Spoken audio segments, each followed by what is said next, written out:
కీర్తన సంఖ్య 61. ఈ కీర్తనలో 8 వచనాలు ఉన్నాయి.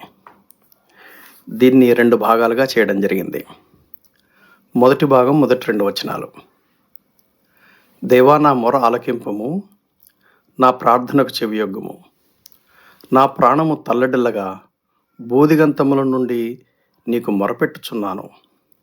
నేను ఎక్కలేనంత ఎత్తైన కొండపైకి నన్ను ఎక్కించుము.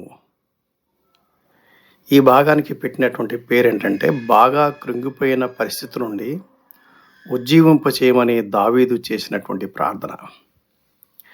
ఈ కీర్తన యొక్క సందర్భం 2 సమూయేలు 17వ అధ్యాయం నుంచి 18వ అధ్యాయం వరకు. సో 15th చాప్టర్ నుంచి 18th చాప్టర్ వరకు. మరి ప్రత్యేకంగా ఈ సందర్భం ఏంటంటే 2 సమూయేలు 17వ అధ్యాయము 24వ వచనం. దావీదు మహనయీమునకు రాగా అబ్షలోమును ఇశ్రాయేలులందరూ యోర్దాను నది దాటి వచ్చిరి. అబ్షలోము వెంటాడుతున్నాడు. తన సొంత కుమారుడే తనకు శత్రువు అయిపోయాడు. దావీదు ప్రార్థన చేస్తున్నాడు. దావీదు యొక్క గొప్పతనం చాలా అద్భుతమైనది. ఏంటంటే, అతను చాలా క్లిష్టమైన పరిస్థితిలో, అపాయకరమైన పరిస్థితిలో బహు జాగ్రత్తగా దేవునిపై ఆధారపడి దేవుని యొక్క నడిపింపు చొప్పున జీవించిన వాడుగా మనకు అర్థమవుతుంది. నిజానికి దావీదు తన యొక్క శక్తి సామర్థ్యాలు గనక కూడగట్టుకొని చేయదలుచుకుంటే 2 నిమిషాలు దాన్ని తేల్చిండేవాడు. కానీ అటు శత్రువు చూస్తే తన సొంత కుమారుడు అయిపోయాడు. కుమారుడిని చంపడానికి తనకిష్టం లేదు. ఆ యుద్ధంలో రక్తపాతం రావటం తనకిష్టం లేదు. ఏం చేయాలో మొత్తం మీద పరిగెత్తుకుంటూ వెనక్కి పారిపోయాడు చేతగాని వాళ్ళలాగా. అంటే దావీదుకి తెలుసులేండి, బెత్షెబా విషయంలో చేసిన పాపమును బట్టి పర్యవసానం తన చేతులారా చేసుకున్నాడు.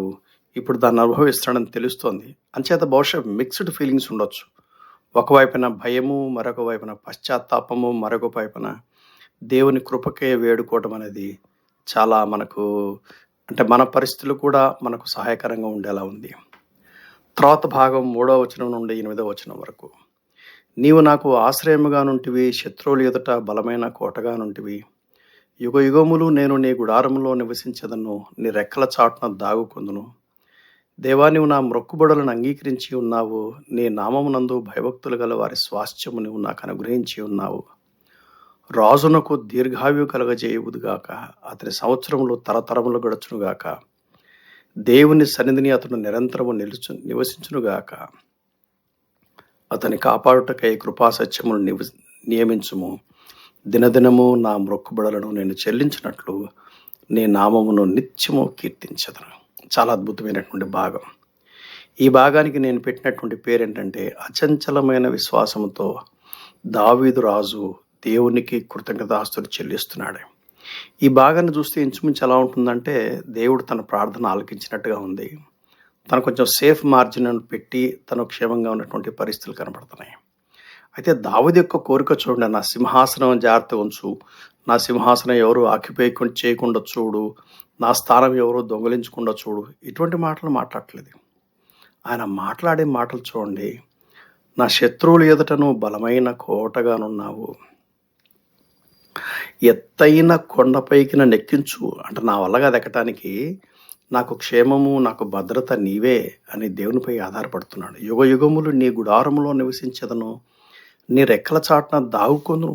దేవాలయం గురించి ఆయన ఎంత పట్టింపు చూడండి. దేవుని సన్నిధన్నా, దేవుని వాక్యమన్నా, దేవుని ప్రజలన్నా ఎంత మక్కువ కలిగి ఉన్నాడో దీన్ని బట్టి మనకు అర్థమవుతుంది.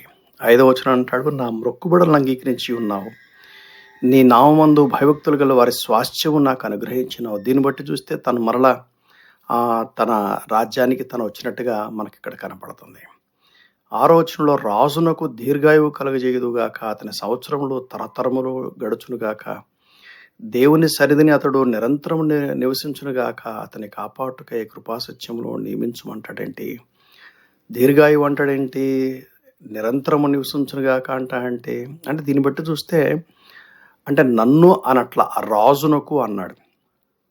మనకేం అర్థమవుతుందంటే, మనకు తెలుసు 2 సమూయేలు 7వ అధ్యాయంలో దేవుడు దావీదుకి ఇచ్చినటువంటి వాగ్దానం, మెస్సియా అనే రాజు ఈ దావీదు సంతానంలో నుంచే వస్తాడని. అంటే దావీదు ఆ భవిష్యత్తు ఆలోచిస్తూ దేవుని సంకల్పాలను నెరవేర్చబడాలని దావీదు దృష్టంతా కూడా అటువైపే ఉండటం చాలా ఆశ్చర్యం కలిగిస్తుంది. దినదినము నా మొక్కుబడులను నేను చెల్లించినట్లు నీ నామమును నిత్యం కీర్తించను. ఒక గొప్ప అపాయంలో, గొప్ప ప్రమాదకరంలో ఉన్న పరిస్థితిలో ఆయన రాసిన కీర్తన ఎంత అద్భుతమైన కీర్తన చెప్పాలి. ఈ కీర్తనకి పెట్టినటువంటి పేరేంటంటే శత్రువులపై విజయం కొరకు చేసిన ప్రార్థన.